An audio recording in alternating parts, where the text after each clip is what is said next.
আমরা আমাদের সন্তানদের রক্ষা করার জন্য এসেছি, কারো বাপের প্রয়োজনে আমরা এখানে আসিনি। আমার মনে হয় লিপি আপা আরো ভালো বলতে পারবেন এই ব্যাপারে। আমার যতদূর জানা, মঞ্জুর আল মতিন সাহেব যিনি পিটিশনার আমার সাথেই রয়েছেন, তিনি একজন সম্পূর্ণ অ্যাডাল্ট এবং তার নিজের ক্ষমতা, নিজের বুদ্ধিমত্তা সবকিছু রয়েছে।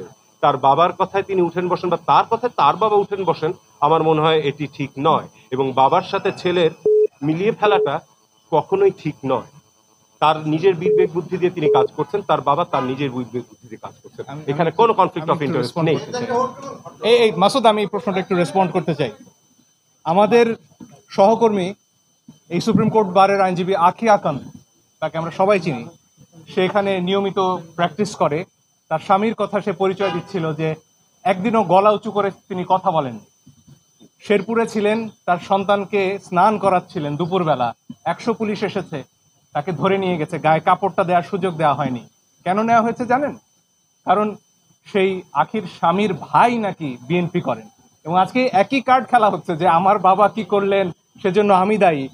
সারা আপা, তার বাবা ডক্টর কামাল হোসেন, হ্যাঁ, তাকে নিয়েও আজকে প্রশ্ন উঠছে, এবং আমরা নাকি বিশেষ উদ্দেশ্য চরিতার্থ করতে এখানে এসেছি। লিপি আপা আরো ভালো বলবেন।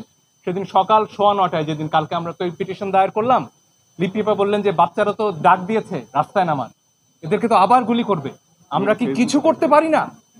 এই একটা প্রশ্ন থেকে, একজন আইনজীবী হিসেবে দায়বদ্ধতা থেকে আমরা এসেছি। আধা ঘন্টার মধ্যে পিটিশন ড্রাফট করে আমরা বলেছি যেভাবে পারে যে পারে যেন এই গুলিটা থামানোর চেষ্টা করা হয়। আমরা আমাদের সন্তানদের রক্ষা করার জন্য এসেছি, কারো বাপের প্রয়োজনে আমরা এখানে আসিনি। আমার মনে হয় লিপি আপা আরো ভালো বলতে পারবেন এই ব্যাপারে। যেটা হয়েছে যে আমরা এখানে এসেছিলাম সম্পূর্ণ একটা অরাজনৈতিক